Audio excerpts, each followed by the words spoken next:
Hello.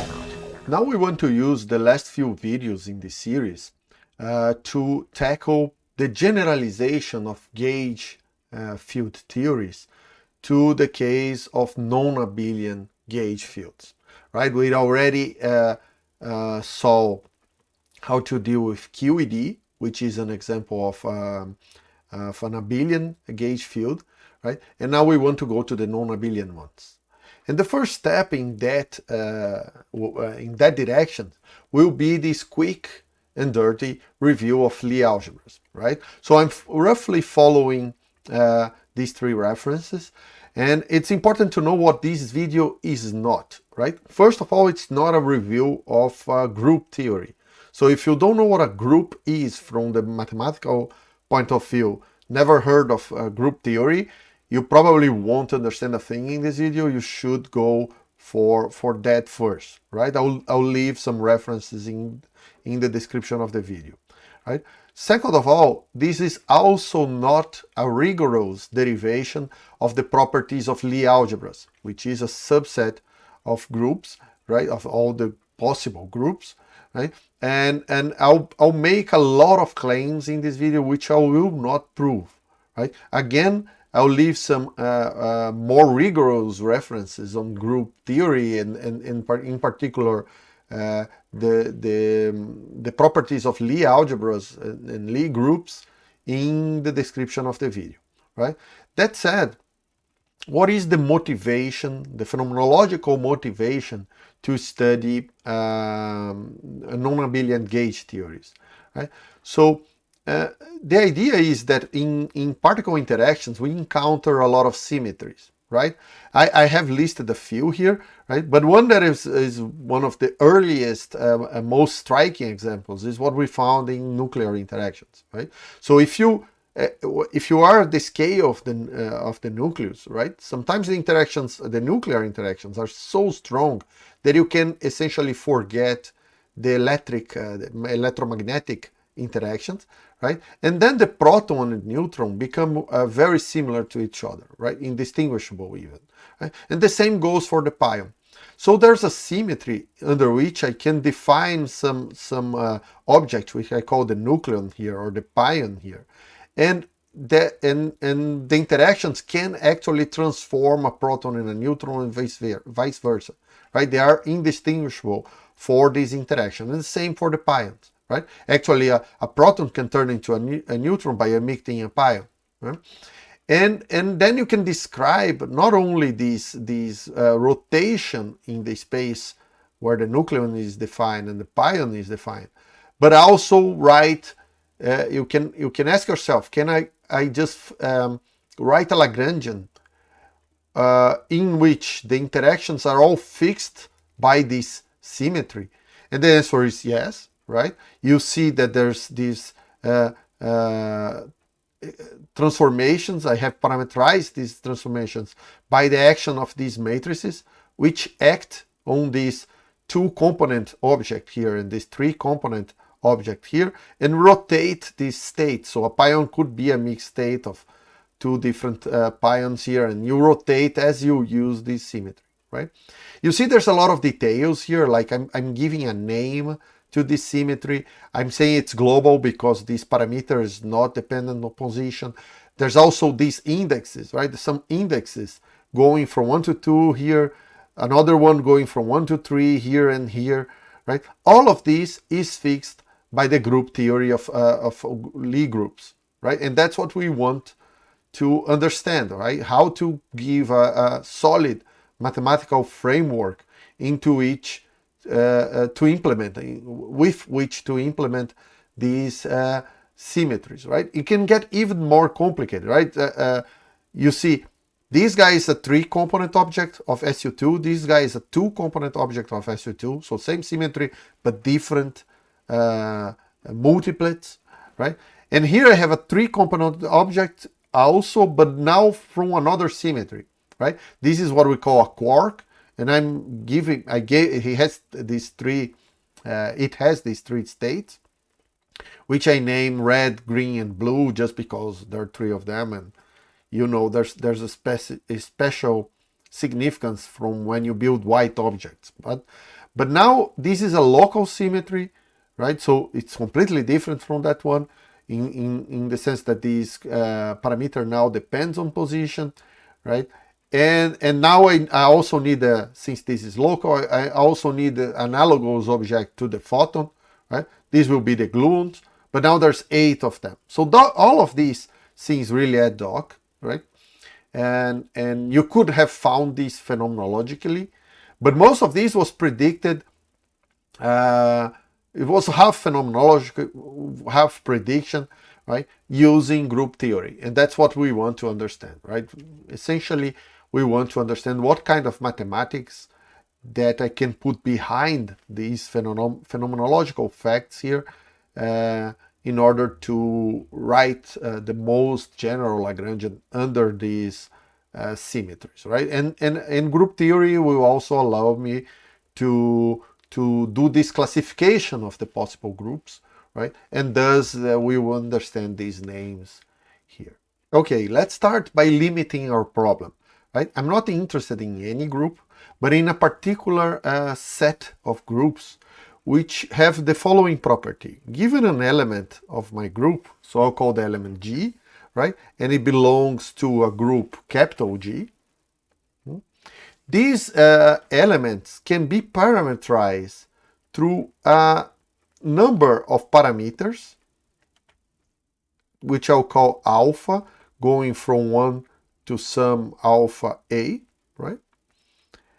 And these guys can be parameterized in a continuous way.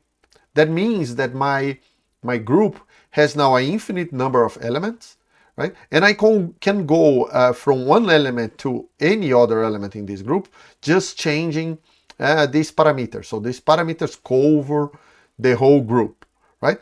And that, in particular, that can be done continuously. So this function, g of alpha, is continuous on all the alphas, differentiable, well behaved.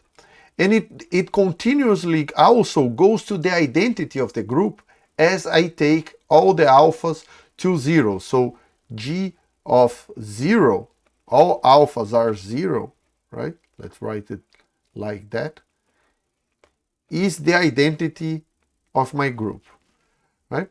This is what I'll call a Lie group, right?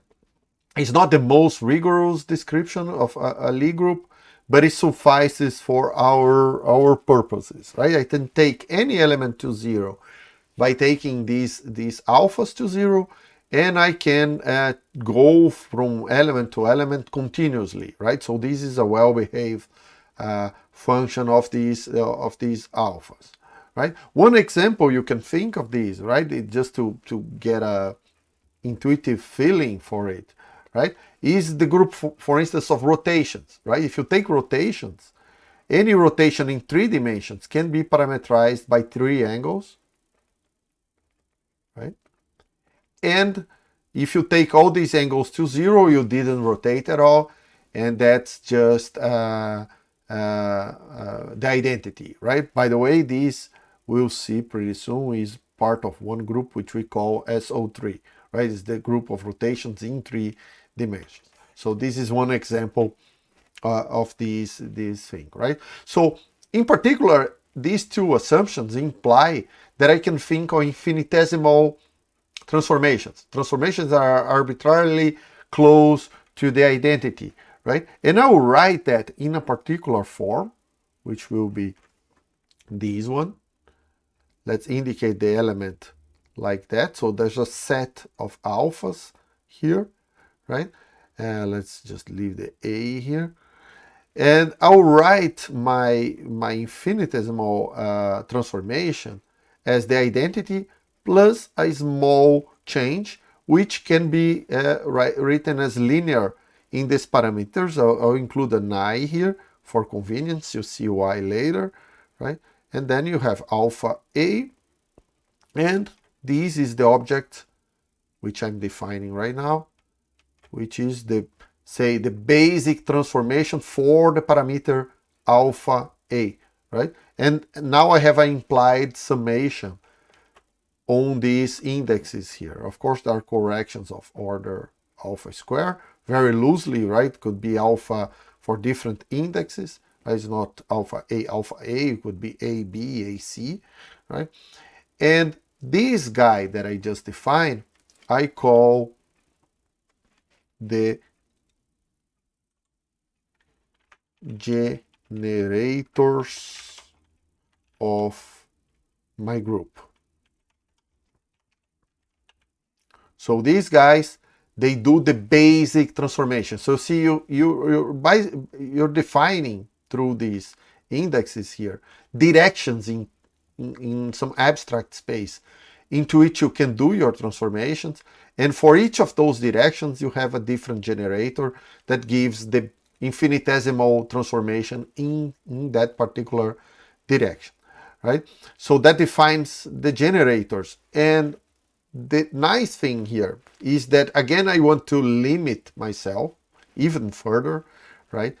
To the cases where, despite the group itself having an infinite amount of elements, right? Continuously infinite amount of elements, I will limit myself to the Lie groups that have a finite amount of generators, right?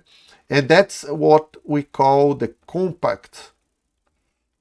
We say that these groups are compact, right? So I'm talking about now compact Lie groups instead of any Lie group. Let me put that here, right? Just so we don't forget, right? And now if we think only on the structure of small transformation of compact Lie groups, all we really need to know is the properties of the combinations of these generators, right? That completely fixes what we call the algebra of the group. And from those properties alone, I can write my Lagrangians, right? You have to be careful because if you think of big transformations, then there can be, it is possible to find groups that have the same small transformations, but have different properties for big transformations, some kind of topological differences. But that will not be important for us, right? The main thing here is, as I said in the case of the rotations in 3D, for instance, is that it is different, right? It is not true that rotating around the x-axis followed by a rotation around the y-axis is the same as the other way around. If I first rotate on the y-axis and then on the x-axis in 3D, I get to a different place. So these rotations do not commute, right? But this being a group, it is true that if I make a rotation in direction A, and then a rotation in direction B, and here I'm saying a rotation very loosely, right? These are more general than rotations in 3D. So I'm talking, when I say rotation, is in a generalized way, right? A transformation. So if I apply a transformation in direction B, followed by a transformation in direction A, if this is a group, that means that this needs to be proportional to some transformation within the group, because groups are closed, right? But it is not true that if I do this in the reverse order, right, that k will be the same, right? Now I'll have, this will also be proportional to a combination of other transformations, but it can be a different, in general, it will be a different transformation, right? And that's why we are interested in non-abelian groups, right? Because these rotations, these transformations, do not, in general, commute. By the way, let me make an extra comment. I'm using Einstein's convention for the summation of repeated indexes, but it does not matter if those indexes are up or down here, right? And essentially, this abstract space we're defining here into which things are rotating is essentially Euclidean, so it doesn't matter. I won't worry too much. I'll move these indexes up or down for convenience. If there are too many other kind of indexes in the way, I'll put it down or up, and it doesn't mean anything here, right? So these commutation properties are really important, right? We need to know, in order to specify the properties of the group, we need to know what happens if I chain a certain number of transformations, right? And since they do not commute, all the important structure of the group is in the commutation relation, right? So I can add up these two, subtract these two equations and do some convenient redefinition to write these in this way. So I can say that TA, the commutator of TA with TB, right, will be some combination of other transformations in my group, and I'll map these through this object, F, A, B, C, T, C. So this is summed, right? And this guy is what I call a structure constant. And this relation is the Lie algebra of my group. A very important relation, because you see these structure constants are just numbers, right? You have a big list of numbers for all the combinations of A, B, and C, right? And once you know these constants, you fix the property of the generators, right? And consequently, you fix what happens under small transformations in this group, right? For all the small transformations that belong to this group, right? This is not totally unfamiliar, right? You might have been, people were showing you Lie algebras in these guys for a while now, if you never heard of them, because, for instance, the relation between Pauli matrices, right? So if you take any two Pauli matrices, and you have seen this again and again as the defining property of Pauli matrices, right? One of the defining properties, right? This is not but the algebra, the Lie algebra of SU2 in these guys, right?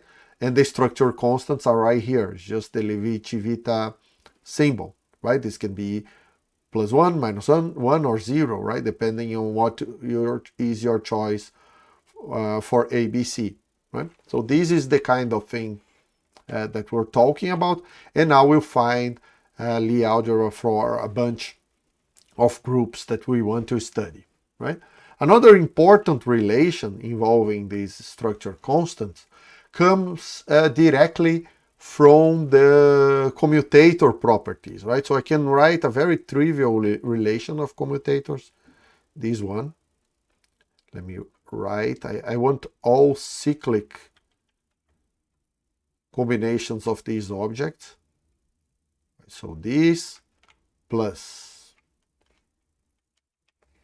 this one exchanging now B, C, and A. And yet again, the same thing with C, A, and B. And you just have to write explicitly, I mean, open all these commutators to see that the sum of these is 0, right? This is just a consequence of the definition of the commutators. Now, if I use this definition of the structure constant in here, then I get a very important identity, which is this one. Let me write F twice, and let me put a D, E, a D here.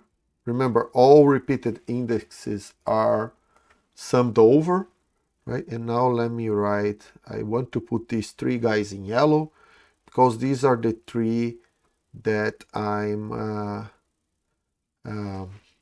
cyclically changing here, right?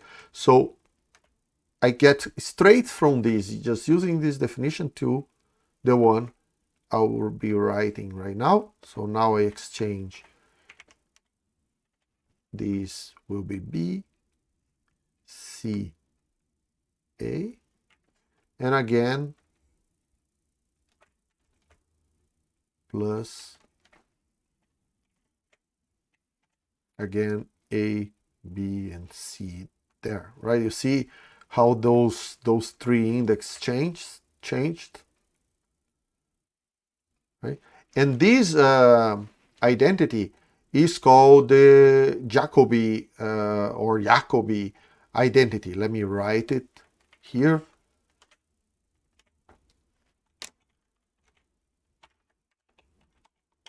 Identity, right? And it is a defining property of Lie algebras, right? You see, I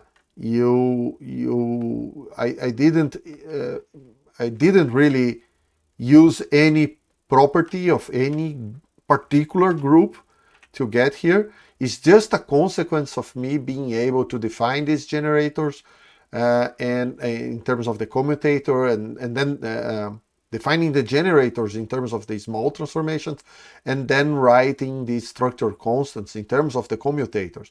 Right? So this is a common property, must be true for structure constants of any Lie group. Right? It's a very general property. Now I want to limit my problem even further. Right? We know that I want to apply these mathematical structures to transformations in quantum systems, right? We were specifically interested in quantum field theory, right? But it is true in general of quantum states that if you transform quantum states, so take now a quantum state with any number of components here, right? If I go to another one, I want that to happen through a unitary transformation, right? Because otherwise I mess with my probabilities, the normalization of my states, etc. Right? I want the transformation between quantum states to be unitary, right? So U must satisfy this one, right? And that means if I go back to this definition, right, in which I have explicitly a complex I here, right, that means that these generators must be Hermitian, right? So that is now an extra condition I'm imposing on my groups, right? I want the generators to be Hermitian. And that also means that I can now rewrite that transformation, now even for the non-infinitesimal case, in this way.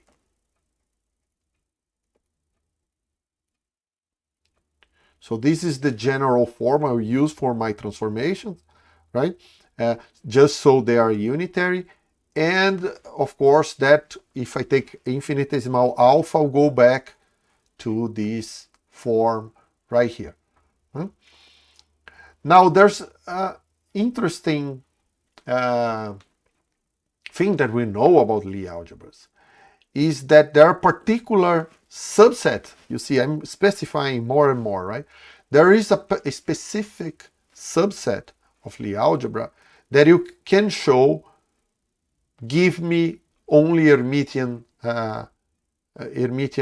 generators, right? And let's try to define which ones are these, right? So if you think of a general Lie algebra, right, and you have some generators here, right? So have some set of T's here, 1, 2, 3, n, right? And this is a non-abelian algebra, meaning the structure constants are different from 0, right? You see that I can go to an abelian, a set of many abelian transformations just by setting all these structures to 0. Right, then everyone commutes with everyone. But that's not what I'm interested in at this point, right? And let's suppose I cannot group these generators into subsets in a way that everyone here commutes with everyone there. So I find like sub-algebras, which are non-commutative inside these red circles, but everyone here commutes with everyone there. Suppose that is impossible, right? If that is the case, we say this is a simple algebra.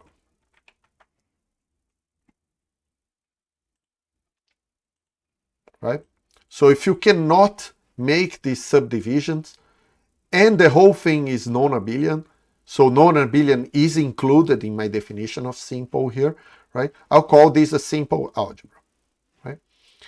The most obvious way an algebra can fail to be simple, right, is to have one guy here. Let's say you have just one of these generators that commutes with everyone else. This is the smallest sub-algebra I can find, right? It's just one guy that commutes with everyone. That's a very familiar situation for us, because this guy forms a group in its own, of its own, right? Which it's just a U1 group, right? We know, and we talked about this, right? This guy, the transformations under this guy, they follow the same structure as the phase transformation that we used to build QED, right? It can be local U1 or global U1, but the fact is that this guy goes into identity on its own. It's just, if you think of all the transformations generated by him, you have a group, right? And it is an abelian group because it includes only this guy which commutes with himself, right? So you essentially have a factor, a U1 factor, that you can take out of your algebra then to make it simple. So I take this guy out, now I have a simple algebra, right? Now it is possible to think of a group which is simple, so it's not, there's no U1 factors there, right? But it has a little less trivial divisions here. So let me make that clear. This is only simple if there is no U1 here, right? And there's also no U1 in the second one. But here I can actually divide these into sub-algebras, right? So now these guys commute or do not commute with each other inside this group. Same is true here, but everyone in one set commutes with everyone in the other set, right? This has a different name. We call these semi-simple algebras, right? And the important thing here is that there's a few things you can show here, right? Is that semi-simple algebras are composed by the direct sum of simple algebras. So this is a simple algebra, this is a simple algebra, and if you do the direct sum, you get a semi-simple algebra. And also you can show that semi-simple algebras can be, you can always choose a parametrization for them, right? A representation from them in which the generators are Hermitian, right? So you see semi-simple algebras are really important for physics because of that, right? For quantum physics, because of that, because they produce Hermitian generators. So I can write transformations which are unitary, right? Most particle physics nowadays is built out of direct sum of simple algebras, so of semi-simple algebras plus U1 factors, right? Because this is trivially unitary, right? Is the definition of this guy. So you can get unitary transformations from semi-simple algebras and U1 factors, and that's what we use for the standard model, for instance.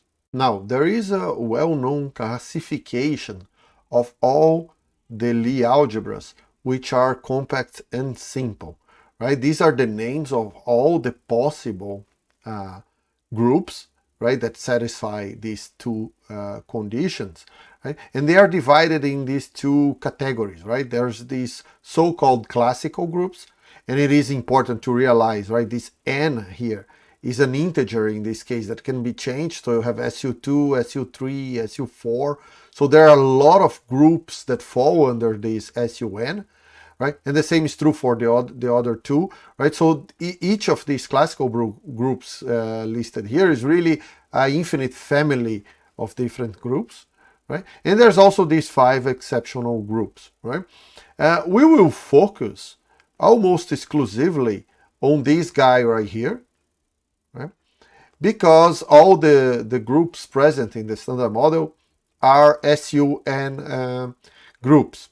But it is important to keep in mind that some of these other groups can become important at some point in the future, because, for instance, there are many grand unified theories which use the SON or some of the exceptional groups, right? So there are proposals for unified descriptions of particle physics which use the other groups, right?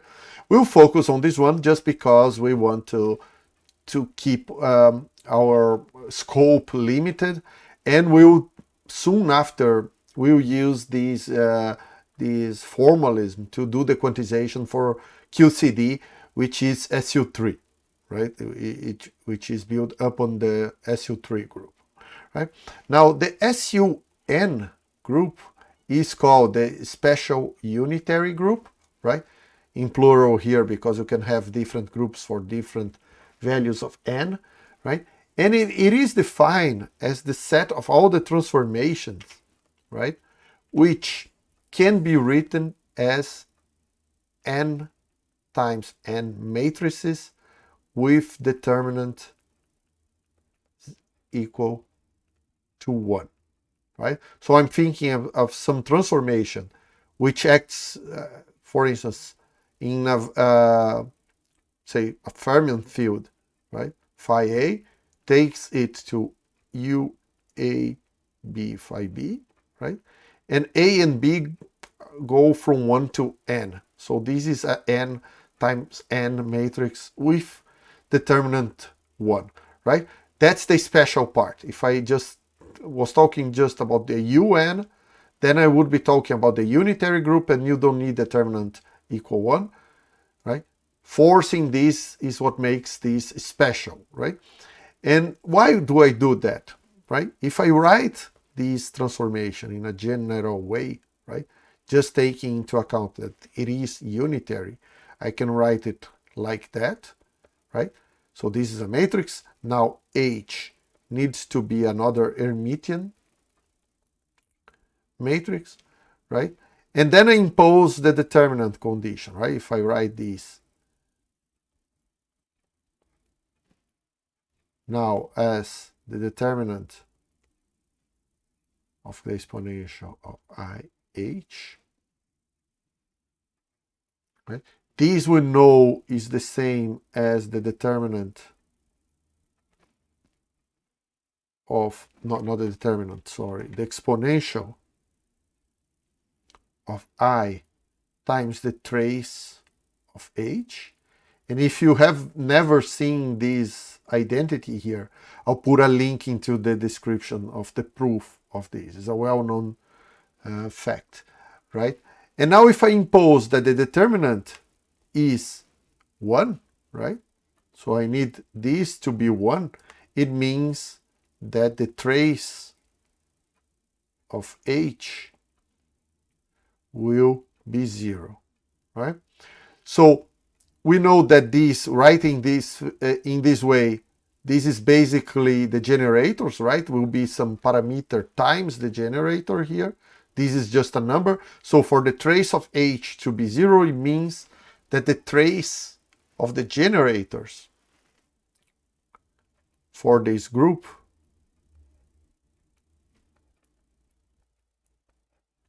will have to be 0, right? Just because this needs to be 0 for any combination of alphas. So I can say to set any I can make any choice for this alpha A, and then you see that the condition is really that all the TAs have trace equal to 0, right? So the special unitary group is built of generators which are Hermitian, right? So TA is Hermitian and traceless, which puts pretty strong constraint in our generators, right? In fact, you could ask, right? You could ask yourself how many different generators I can have in a group that satisfy these two properties, right? Hermitian and traceless, right? And this is just a matter of really counting.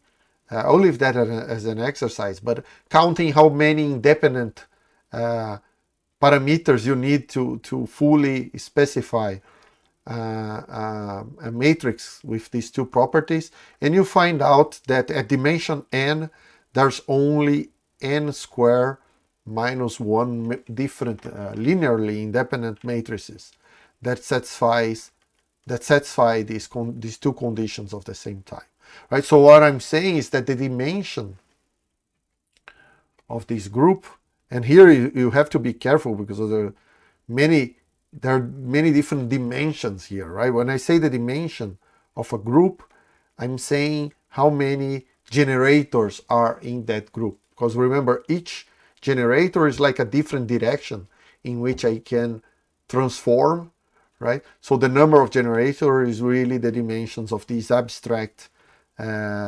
space into which I'm transforming, right? This internal space for the fields, right? It has nothing to do, in fact, with space-time transformations, right? It's just a transformation of the field itself, right? So some examples, right, are SU2 and SU3, right?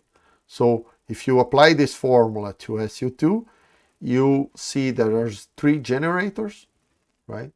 And that's why I said that really the algebra of Pauli matrices is SU2, right? There are 3 Pauli matrices. You can build more complicated, bigger matrices that satisfy SU2. We'll get to that in a second, right? And for SU3, you have 8 different generators, right? Just put 3 here.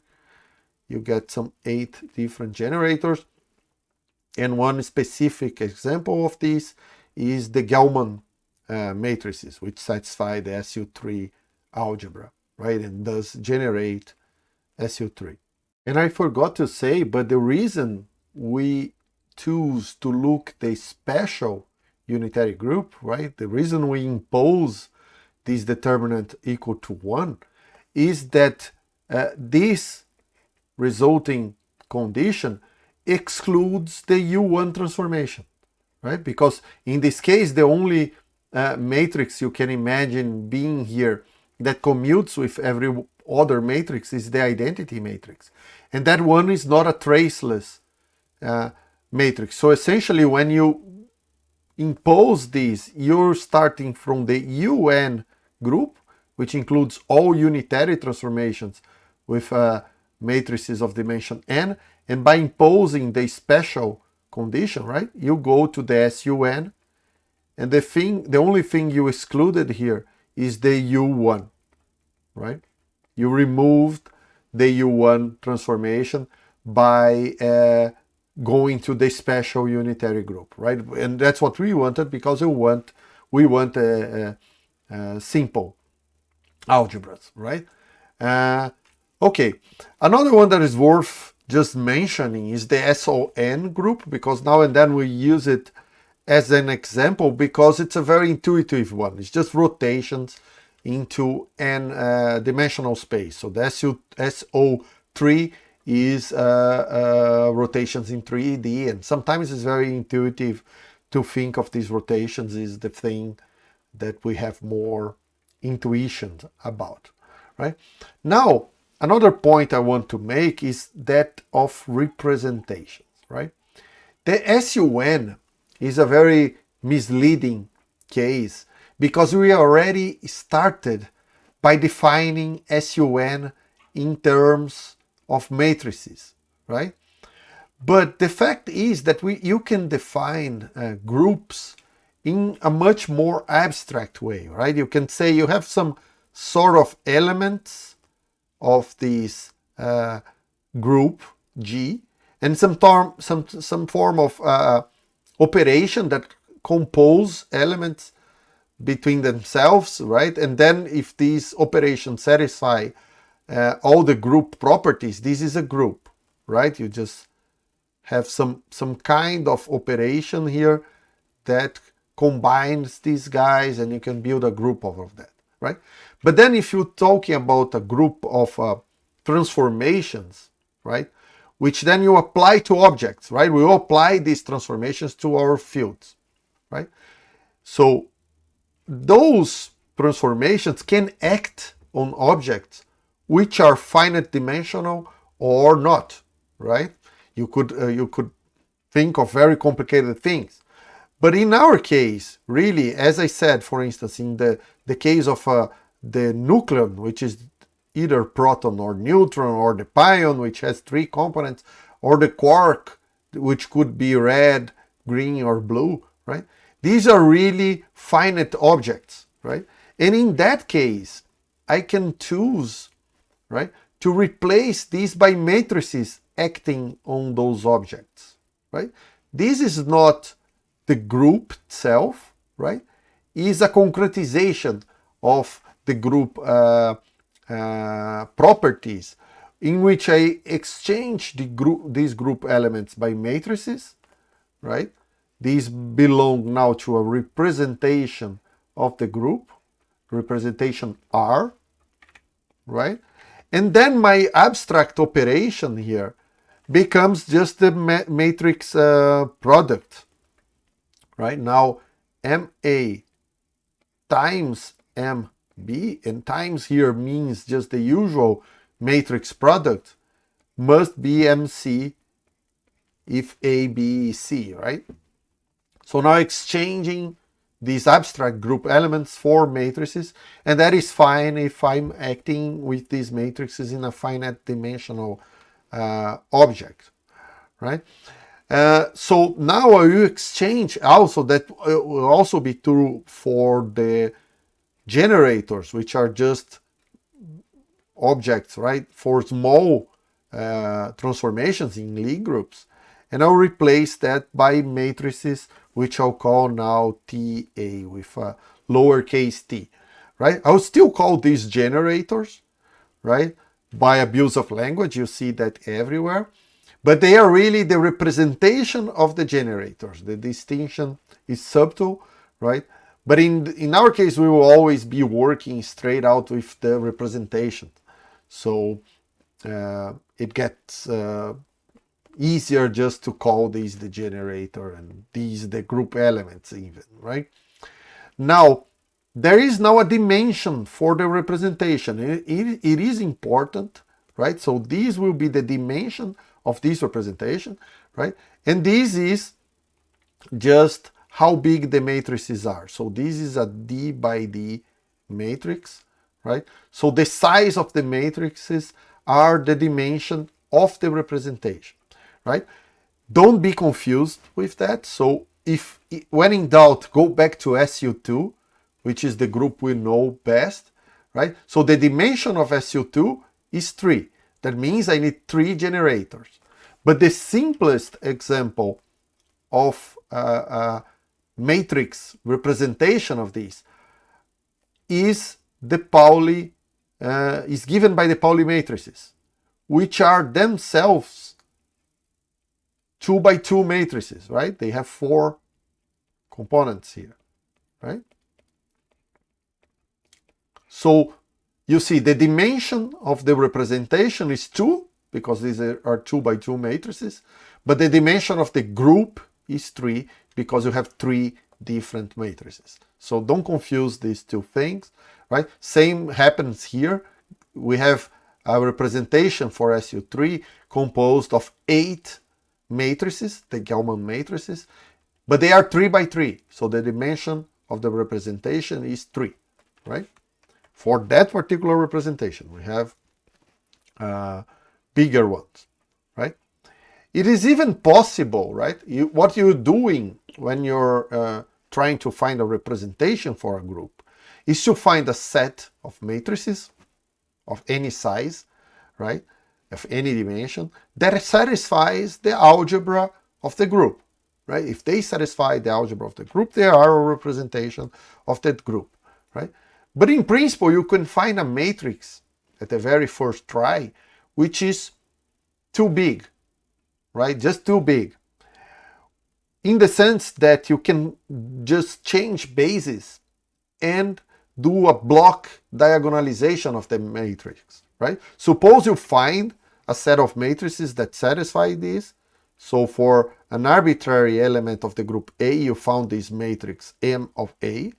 But it is possible, you find out that for any A, it is possible to write the matrix in this way. Some block here. It's not a 1 by 1, right? It's just some size of block, some other one here, and some other one here, right?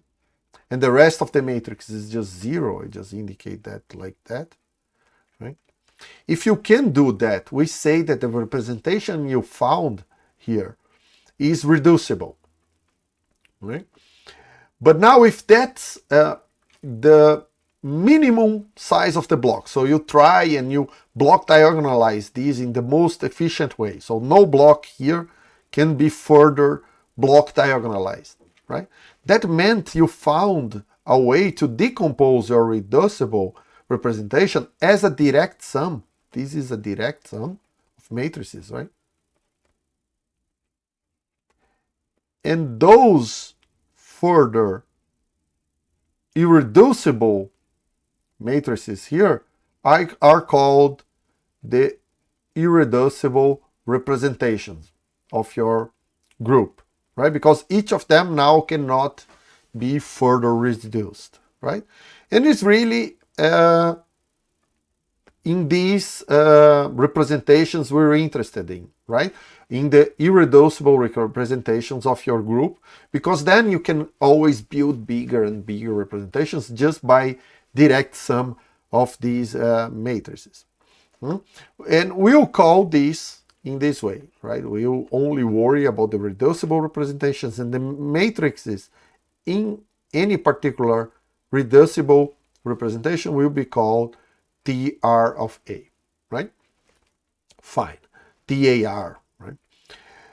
So now there's some freedom, right? Of course, to do that. For instance, you didn't need the 3 Pauli matrices to represent SU2, right? There's some extra conditions you imposed there. In particular, you can choose a normalization, right? You can write this in terms of some orthogonality relation, right? Like this one. This is beyond the algebra of the group, is an extra condition I'm imposed in order to fully define the matrices of my representation, right? One can show that if these two guys are Hermitian, right, then this is positive definite. So this is bigger than 0. I won't prove that here, but it is true, right? And for convenience, we also really make these an orthogonality relation. So we will impose that in order to define our representation matrices, that the trace of this is proportional by some proportionality constant, which I'll call CR, and depends, of course, on the representation. This is proportional to the Kronecker delta. So you see why I'm calling this orthogonality relation between my matrices, because this is sort of a scalar product between them. And because of this condition, then we know that CR is positive. Right? So far, so good. Now we want to make like a classification of these representations. Another important result of this is that of course, in any representation, these matrices need to satisfy the algebra of the group.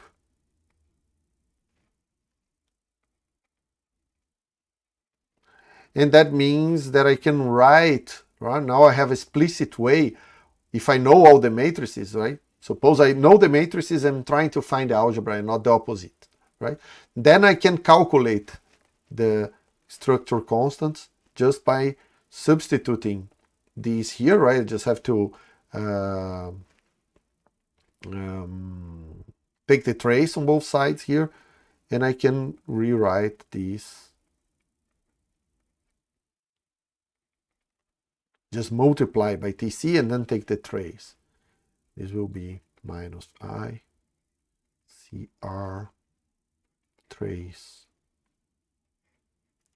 of the commutator TRA TRB times TC. Okay. So I have a way, if I know the matrices and I want to know the structure constants, I have a way of writing it like that, right? And the advantage of this is that if you open these explicitly, you see that FABC is totally anti-symmetric, right? For any representation of any Lie group, right? I'm not specifying anything at this point, right? And that's an important fact about the structure constant. They are totally anti-symmetric in any exchange of these three indexes, right? Another thing to notice is that for any irreducible representation, right, I can define automatically a conjugate representation, right? So say I have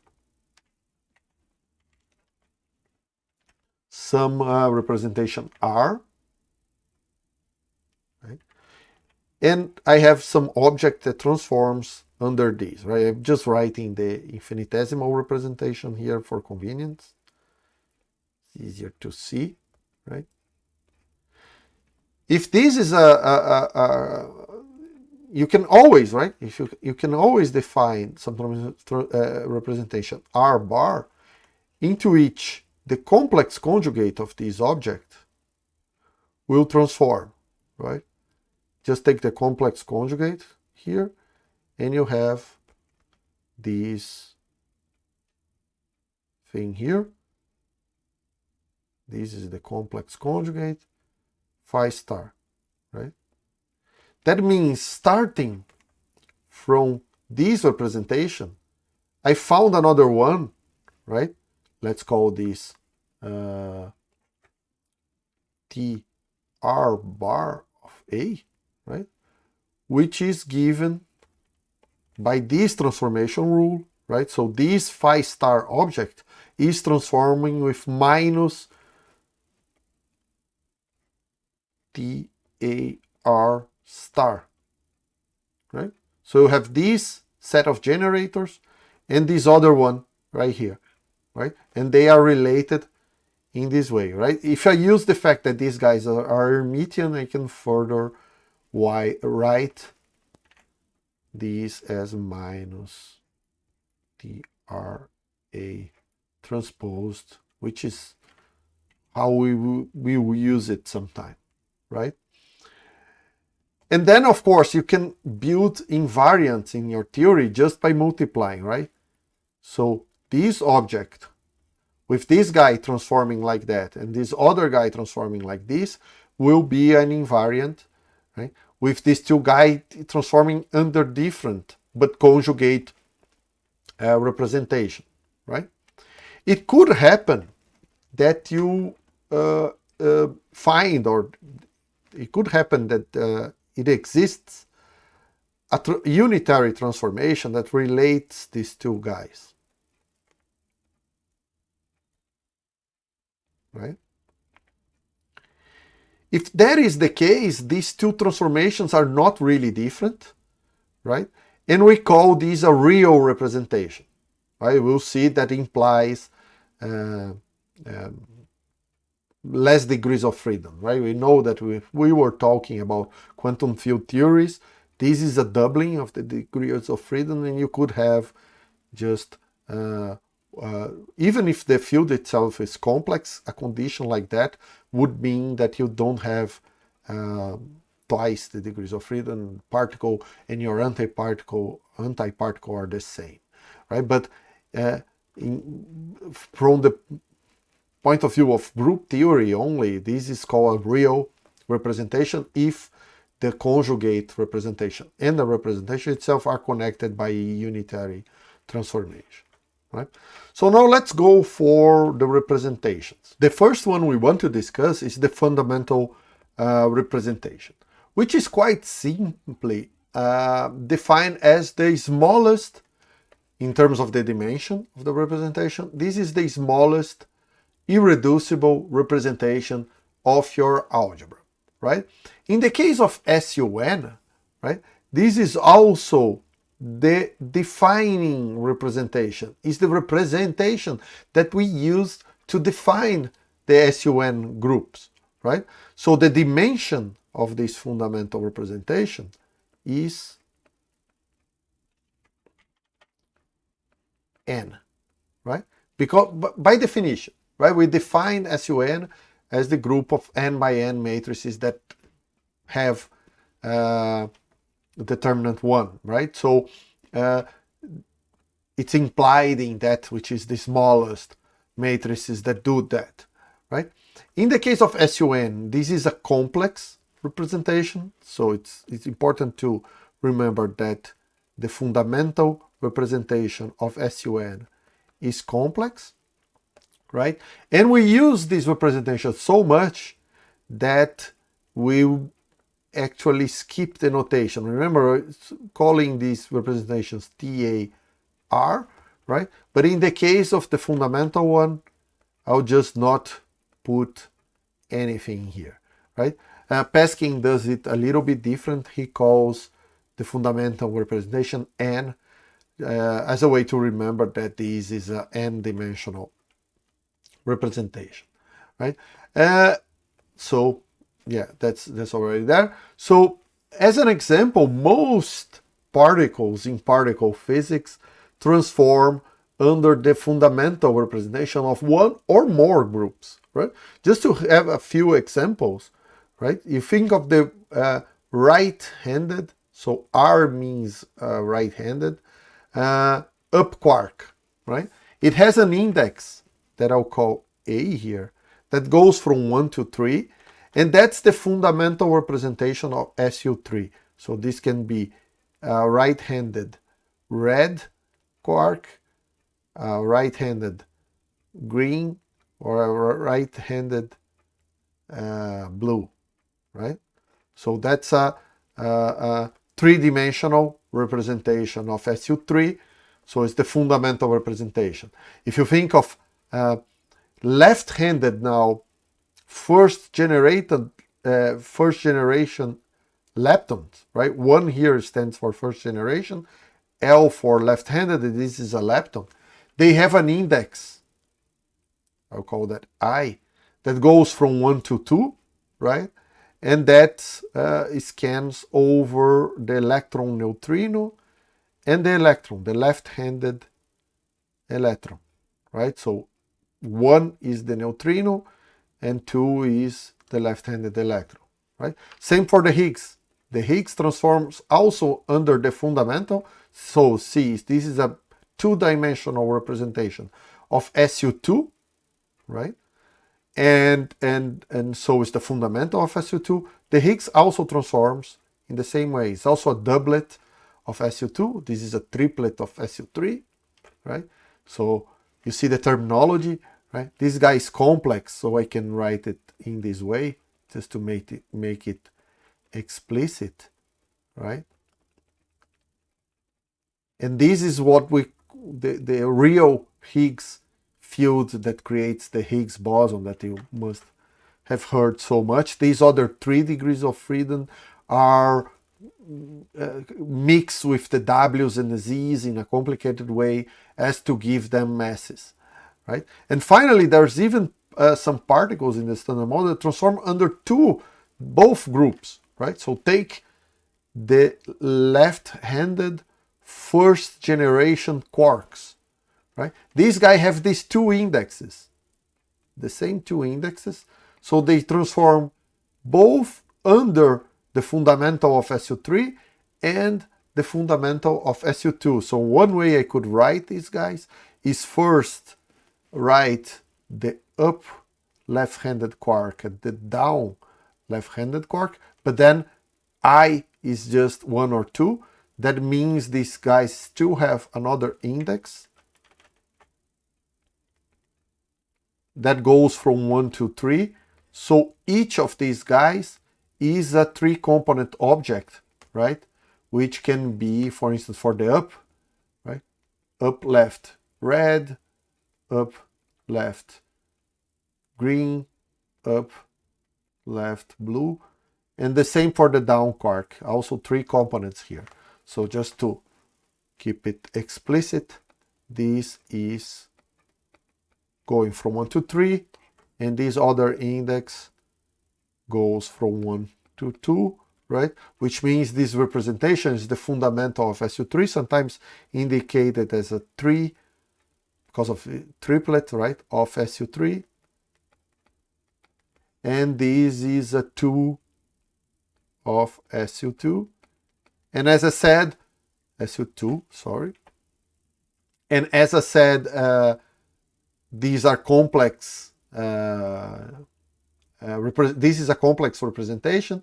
So there's also a 3 bar of SU2 and a 2 bar of SU2, under which the U bar fields, for instance, right? The U bar field transforms under the 3 bar of SU3, for instance, right? So you see how that goes. And the generators, right, are the known, in this case, the generators for the fundamental of SU2 are the Pauli matrices. The generators for the fundamental of SU3 are the Gelman matrices, right? Another representation which is really important for us is called the adjoint representation. This one is actually defined in terms of the structure constants of our group. So I'll define some matrix TG. G is the symbol we use for the adjoint representation, right? And I'll give it an index B, right? And these matrices, now the rows and column of these matrix are indicated by A and C. And this is by definition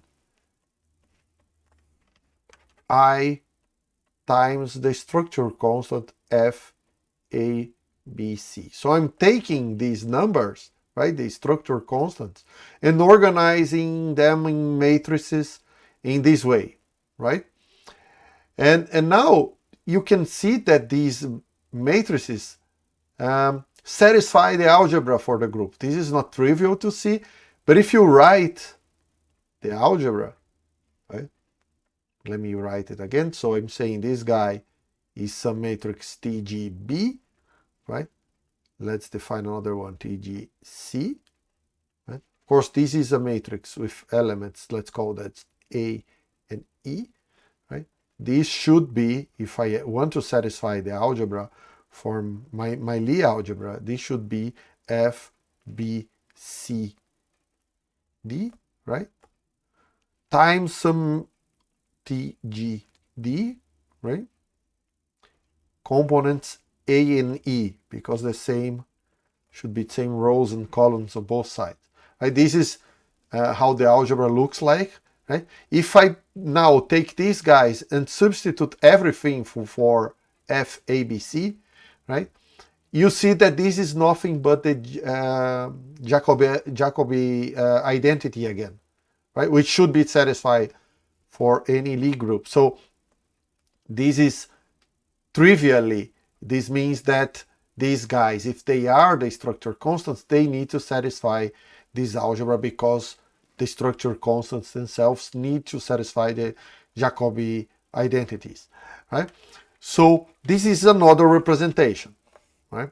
It's clearly bigger than my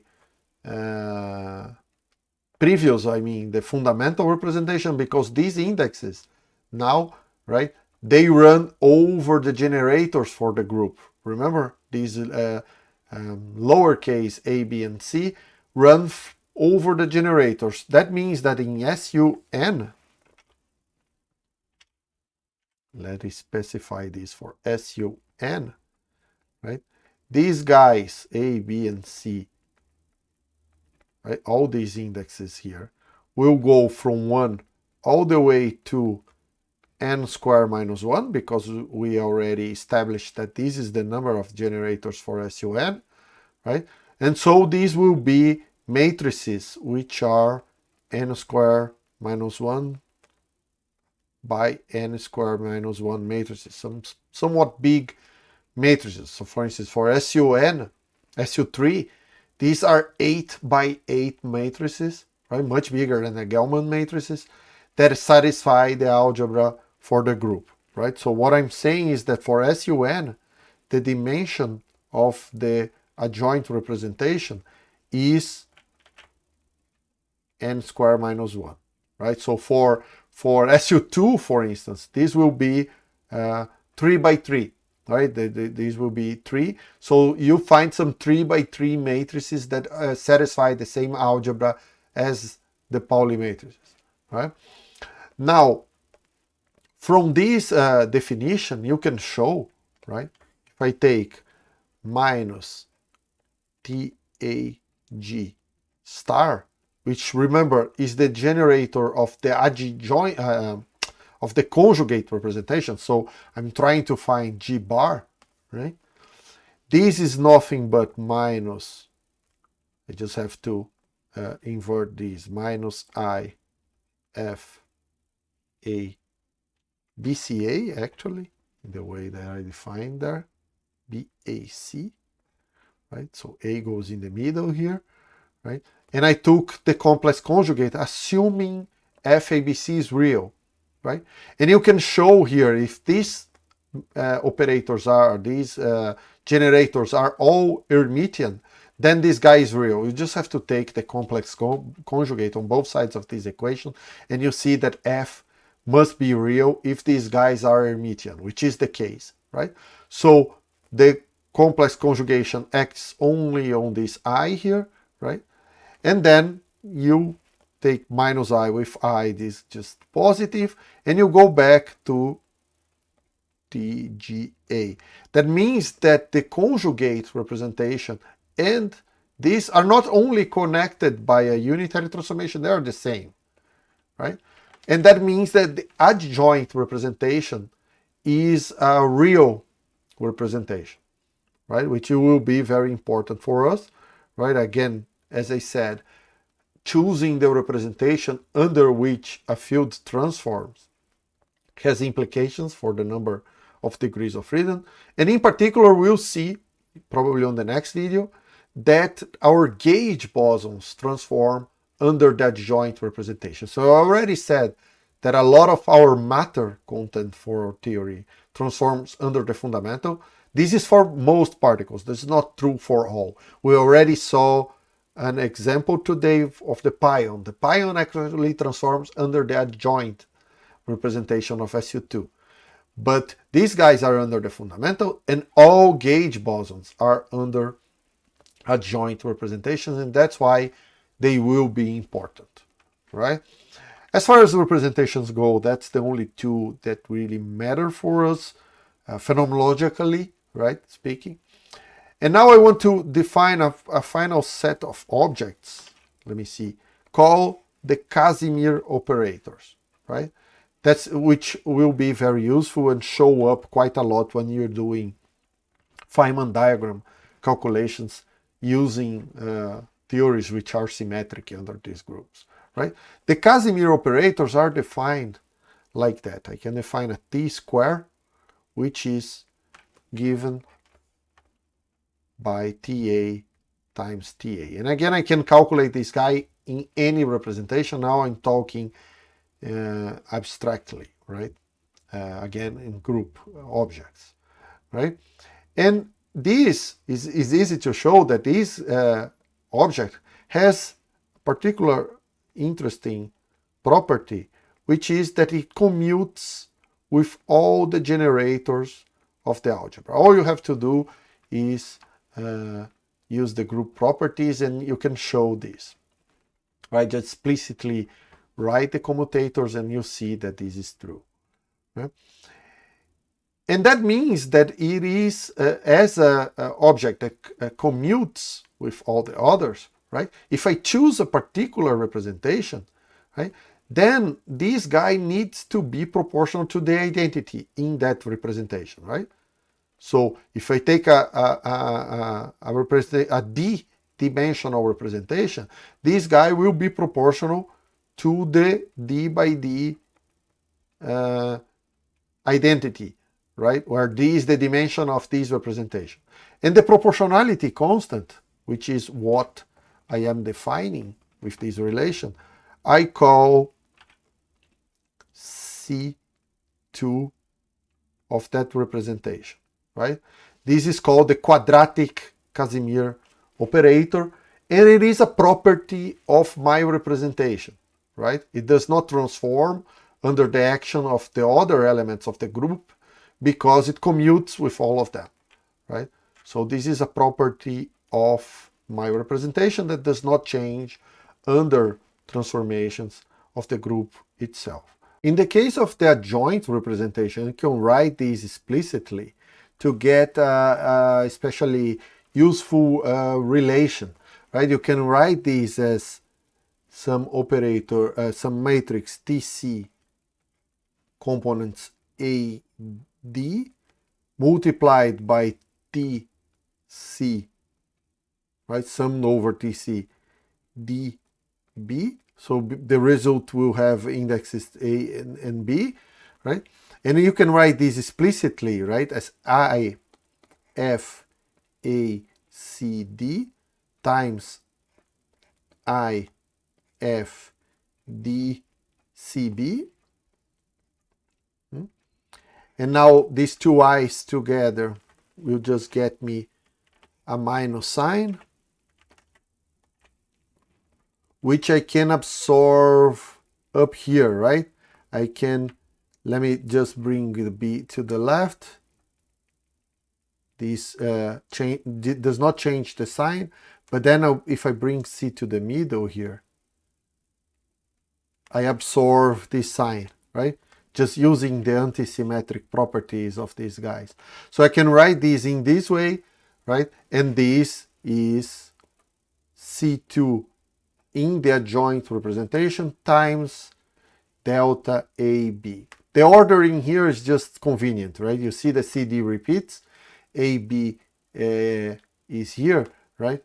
And so it's easy to remember relation that we use a lot, right? You see this shows up as you calculating scattering of gluons, for instance. Structures like these show up a lot, right?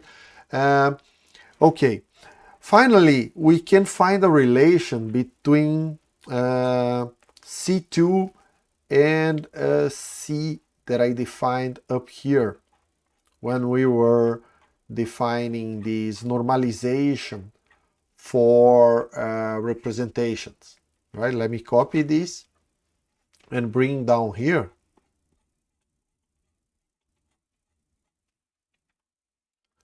So get more space, paste this guy here, right? From this relation, I can find a relation between C and C2, right? I just have to multiply both sides. I take this relation and I contract both sides with delta BA, right? And sum over B, and of course over A2. On this left side, I just have trace of AA, and on the right side, I'll get a delta AA, which is just counting over, remember, A is running over the number of generators of my group, right? So this just counts the number of generators, right? It's just the number of generators, which I can write as the dimension of the adjoint representation. As we have established before, this is just the number of generators for my theory. This guy on this side, I can use now this definition, right? It's just the trace of this object right here, the trace of this one actually, right? TA is just, this thing is just C2 of that representation times the trace of the identity in that representation, right? Which is the dimension of that representation, right? The identity, the trace will be the dimension of that representation. And so we got this relation right here.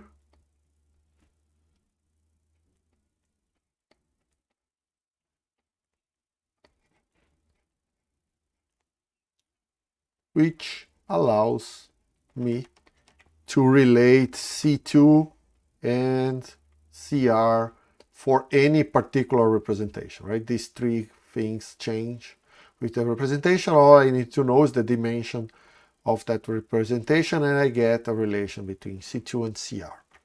So just to give some intuition, right? A particularly famous example of a Casimir operator is just the total spin square, right? This guy, we are used to use this, right, to define states for spin half particles, for instance, and this guy commutes with all the other three components of the spin, right, which generate a group, right, CY, JY. So this is one example of a Casimir operator, and you could see why these guys are important, right? They are good quantum numbers for my system. Finally, there's a few important groups and representations that we want to know, right? For which we want to know C2 and C, right? I won't prove that all here, but this is, I'll leave it as an exercise. But for SUN, right? You know all these Casimirs, right? Casimir operators, right? In the fundamental, let's call the fundamental just N, like Pascal does, right? Then Cn, right, is just 1/2, and C2 in the fundamental is n squared minus 1 over 2, right? You can show that quite easily, right? And for the adjoint,